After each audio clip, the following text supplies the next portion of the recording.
तो राष्ट्रीय नेतृत्व ने फैसला करना। मैं तो पिछली बार भी एकदम निश्चिंत था कि मुझे टिकट मिलेगी, लेकिन एंड टाइम पर मेरी टिकट काट दी और मैं पार्टी के साथ रहा।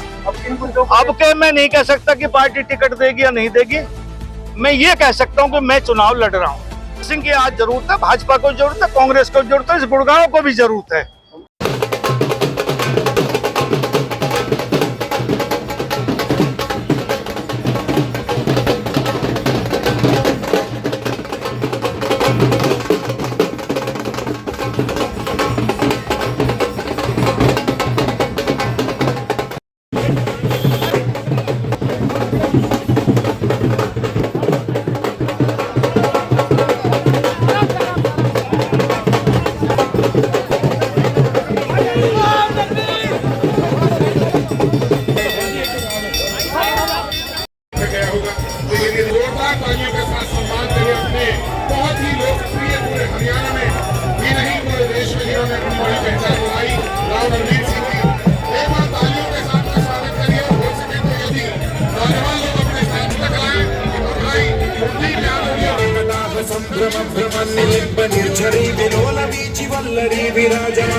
ये बताएंगे कि हरियाणा का भविष्य कौन है। दोनों हाथ उठाकर तालियां आसमान पर रहिए। ये मोहब्बत है राव नरवीर सिंह जो आपने कमाई है, ये मोहब्बत है राव नरवीर सिंह जी, ये मोहब्बत है कानपुर हो जाए। और जो हमारे साथ है ठीक है, नहीं ये खाली स्थान बैठ जाए तो विशेष कार्यक्रम को हम सभी प्रेसिडेंट स्वागत करेंगे एक एक। और मैं इस समारोह में सबसे पहले चाहता हूं कि राकेश भैया एक बार मंत्री जी का सम्मान करा। मैं पूरी दुनिया घूमता हूं सर, लेकिन आप है यही आपकी गुलदस्ते वगैरह लाए थे माननीय मंत्री जी को, ताकि हम आगे कार्यक्रम। मातृ शक्ति यहाँ पे बैठी हुई है, उनसे निवेदन करता हूँ देखो इनका आशीर्वाद मिलेगा तो ये सफर जो है। हमारी पार्षद साथी बहनें जितनी आई है स्टेज पे, इनका भी स्वागत करें। एक बार जोरदार ताली सभी, बहुत जोर से ताली ताकि एनर्जी वातावरण में पॉजिटिव रहे। और मंत्री जी हैं तो हम यहाँ से विधायक बना के भेजे। जोरदार ताली पूरी टीम के लिए।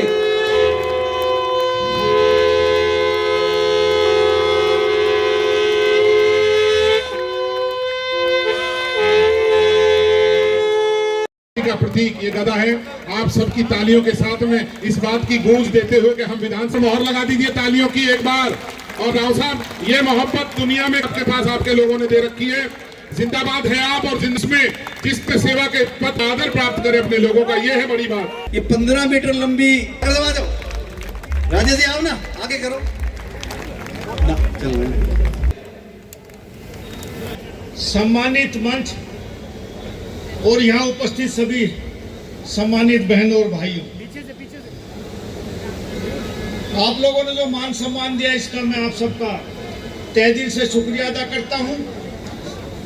और सार्वजनिक तौर पर बहुत दिनों के बाद आपके बीच में आना हुआ। साथियों, चुनाव की घोषणा हो चुकी। पहले 1 अक्टूबर को वोट पड़नी थी, अब 5 अक्टूबर को वोट पड़नी है। और तकदीर हो, नरवीर सिंह को आपने 2014 से 19 तक एमएलए और मंत्री के रूप में देखा। मेरे से पहले वक्ताओं ने बहुत सी बातें बताई कि इनके दादा एमएलए थे, इनके पिताजी एमएलए थे, चाचा एमएलए मंत्री रहे। मैं भी 3 बार, मेरा सौभाग्य रहा कि मैं 3 बार एमएलए बना और 3 बार मंत्री बना।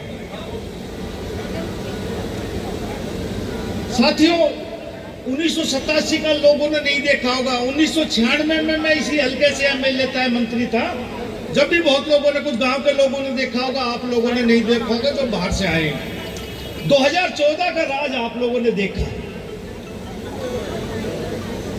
पहली बार मैं ये समझता हूं कि गुड़गांव के लोगों को ये महसूस हुआ कि हमारा भी राज में हिस्सा है। आपको महसूस हुआ 14 से 19 में कि हिस्सा है कि नहीं है? आज भी भारतीय जनता पार्टी की सरकार है, मेरी सरकार है, लेकिन गुड़गांव में हम ये नहीं कह सकते कि मेरा राज है। आज हर तरफ कहीं चले जाओ, किसी की कोई सुनने वाला ही नहीं। आखिर क्यों?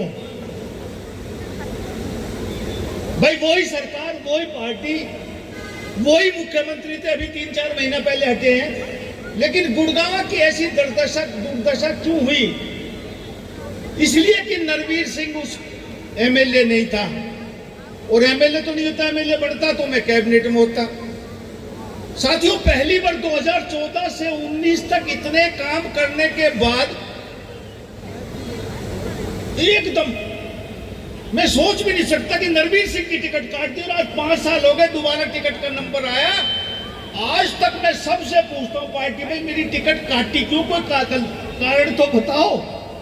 कोई नहीं बताता आज तक, नीचे से लेकर ऊपर तक पूछ लिया।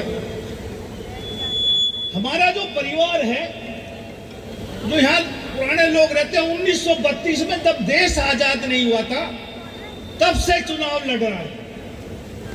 1932 से हमारे दादा यहाँ आजादी से पहले रहे, एमएलए एमएलसी रहे, समस्त पंजाब में एमएलए रहे, चीफ पार्लियामेंट्री सेक्रेटरी रहे। उनके बाद हमारे पिताजी एमएलए मिनिस्टर रहे। जब मेरी उम्र छोटी थी पिताजी की डेथ के बाद, तो हमने चाचा बनाया है इसे, और जब मैं 25 साल कुछ महीने का हुआ तो मैं एमएलए बना।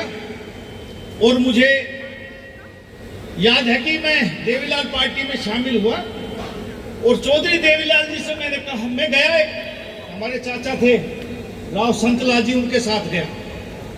उससे पहले मैं कांग्रेस की टिकट मांगता था, और राव वीरेंद्र ने मेरी हाँ पर रखी थी कि मैं तुझे इंद्रजीत से भी पहले टिकट दूंगा। मैं ईमान धर्म से कह रहा हूं जो बात हुई।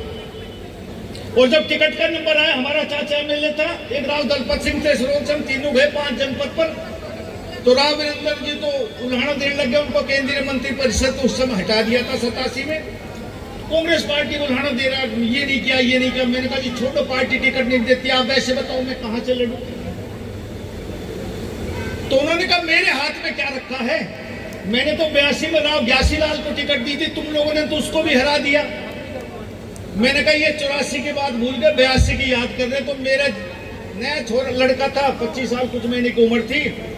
मैंने कहते राव साहब टिकट दो मत दो, आंगन भी नहीं आऊंगा, मैं जाटूसाना चुनाव लड़ूंगा आपके लड़के का। कहने का तात्पर्य यह है कि जब हम हारे जीतते अलग बात है, लेकिन बिना कारण के पार्टी टिकट काट दे, ये समझ नहीं आया क्या बात हुई। और भाई अब टिकट बढ़ने वाली है 2-3 दिन में। कोई कहता पहले आनी थी, कोई कहता 2 तारीख को आएगी, कोई कहता 3 तारीख को आएगी।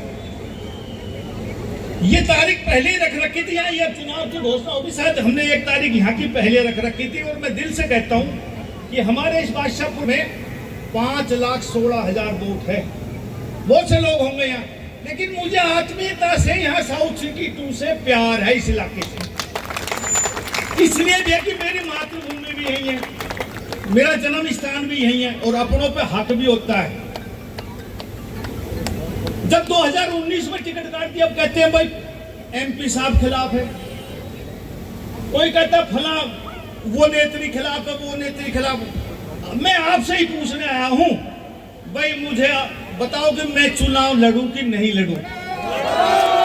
5,16,000 की वोट की कंस्टिट्यूंसी है, मैं चुनाव लड़ूंगा। नरवीर सिंह उतनी भागदौड़ नहीं कर सकता कि मैं हर मतदाता तक मैं पहुंच सकूं। आप लोग मेरे साथ हैं, पार्टी में मेरे साथ भी और मेरे खिलाफ भी हैं। मैं निर्दलीय चुनाव नहीं लड़ूंगा। 2 पार्टी हरियाणा में आज के दिन, एक बीजेपी एक कांग्रेस। भाई एक पार्टी टिकट नहीं देगी, मैं दूसरे से लड़ूंगा, लेकिन आपका आशीर्वाद चाहिए। भाई यूं नहीं कि लोग बैठे, सारी डायरेक्ट जारी है। भाई आप लोग बताओ, पीछे चुपचाप बैठे हो, बताओ भाई।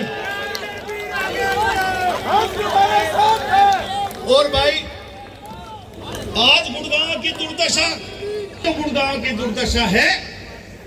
नरवीर सिंह आपको विश्वास दिलाता कि प्रशासन आपके द्वार पहुंचेगा, घर घर काम करेगा। आज हमारे द्वारका एक्सप्रेसवे नरवीर सिंह ने बनाया। बादशाहपुर एलिवेटेड किसी ने मांग की थी, ये नरवीर सिंह की सोच थी, जो 1897 करोड़ रुपए का आपका बनाया। आज भी जाम है। पार्टी का चौक के ऊपर इसका उतार चढ़ाव कराना, ये मेरी प्राथमिकता में है। ये जो एसपीआर एक्सटेंशन रोड है, इसको एलिवेटेड बनाया जाए, बॉम्बे एक्सप्रेसवे से NH8 को जोड़ा जाए और 4 फ्लाईओवर इस वाटिका चौक से घाटा तक बनाए जाए, ताकि सुगमता से इसका वो हो। गुड़गांव बढ़ता हुआ शहर है। जब मैं छोटा था तो हम देखिए, राव नरबीर सिंह ने जो 14 से 19 में जो काम किए गुरुग्राम शहर के लिए, वो इतने काम, हजारों करोड़ के काम गुरुग्राम शहर में जो किए, आज उसकी वजह से पूरा गुरुग्राम शहर उनके समर्थन में खड़ा है। और एक साफ छवि, ईमानदार छवि, क्योंकि इनकी 3 पीढ़ियों से ये राजनीति में है। इनके ग्रैंडफादर भी मंत्री थे, इनके फादर भी मंत्री रहे और 3 बार राव नरबीर जी मंत्री रहे। तकरीबन 10-12 काउंसलर ऐसे जो मंत्री जी के साथ रहते हैं, जो उनकी विधानसभा के हैं। आप किसी से भी बात करके देखना, कोई वार्ड ऐसा नहीं छोड़ा था उन्होंने 2014 से 19 में जिसमें 100-150 करोड़ के काम ना कराए हों। इसलिए मैं कहता हूँ 1 घंटा भी बोलूंगा तो भी काम कम पड़ेंगे। मेरा मानना है कि हरियाणा की सबसे ज्यादा मार्जिन से राव नरबीर जी जीतेंगे अब की बार।